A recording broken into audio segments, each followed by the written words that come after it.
Today I'm talking to author Heather Macaulay Noel about her second novel, Parallel Worlds. Now, Heather first came to my attention when she wrote her first novel, Children of Light, a few years ago. I read the book. It was one of those mystical things. I do not even know to this day how the book landed in my lap. I read it and it blew my mind. I'd read a lot of spiritual text up until that point, but nothing had quite hit the nail on the head for me like that book did. And not only that, but it wasn't a self-help book or it wasn't a factual book. It was a fantasy novel. So you could also get lost in a brilliant story which had a great sense of escapism about it. She's done the same thing again, only bigger and better in the follow-up book, Parallel Worlds. The story is essentially about a pair of teenagers, Amelia and Matthew, who find themselves in a parallel world where they have to go back through their past lives to retrieve information vital to this life. As fantastical as that may sound to some of us, this story rings of the truth, but Heather is saying, of course, that it's all made up. I suspect there's a lot of truth interwoven. The book is inspired by the writings of a teacher named Anastasia, and in particular the notion that all of the proofs and all of the truths of the universe are forever preserved in the human soul.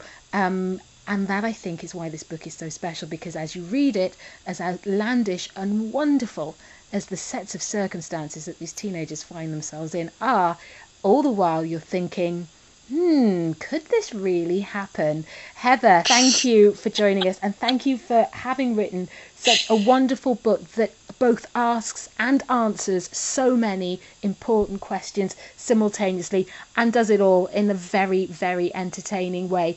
Was it the sort of book that wrote itself, or did you labour at this as a piece of work? Oh no, it was it was definitely a book that wrote itself. I'm the most non-laboring writer you can imagine. That's why it took me 3 years to write it, because if I don't feel inspired, I don't do a darn thing. I take a nap. One of the things you touch on in the book, now a lot of people know about the law of attraction through the Abraham Hicks books, and of course the science really brought that into the mainstream consciousness. But then, it got a bit of criticism from the spiritual world that it was really about a kind of selfish gain and a material gain.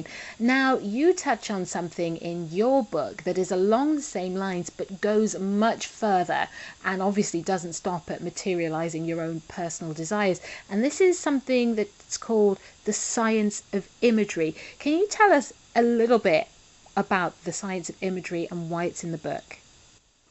Well, the science of imagery actually has to do with mass consciousness as opposed to just what you're trying to manifest. It's how mass consciousness manifests what we're seeing in the world around us.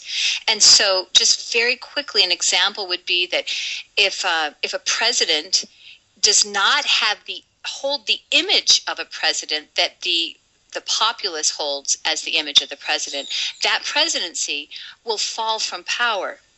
And so it works in the opposite direction as well. So if you begin to image and feel a world that's what you really want to experience, and you have a lot of people doing that with you, which can happen through a fictional book like this, then it will come about without any effort. You don't have to go out and change or fix anything.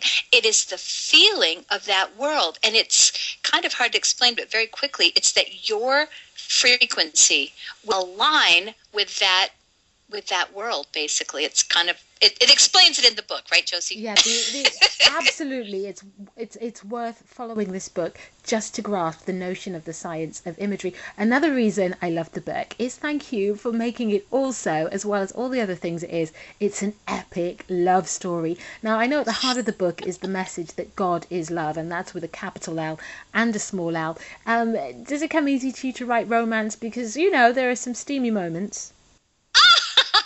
Well, it's funny you asked me that, because I actually would kind of slide by that stuff in the past. I'm like, oh, I'm writing this for young adults, and I don't really want to get into that. But, it's kind of part of being a young adult and a teen is it's pretty steamy time of life. And I thought, I would love to present the idea of energy connected with love and romance and spirituality, and how you can move energy and not just be stuck in it and not feel confused, but kind of watch how the characters work with energy and how they take a look at themselves in terms of what they're feeling about the other person.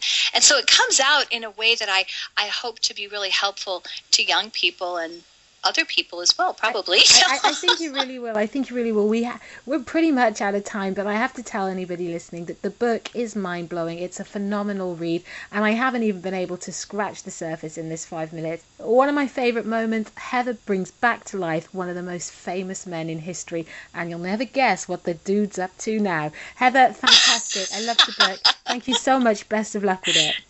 Thank you, Josie.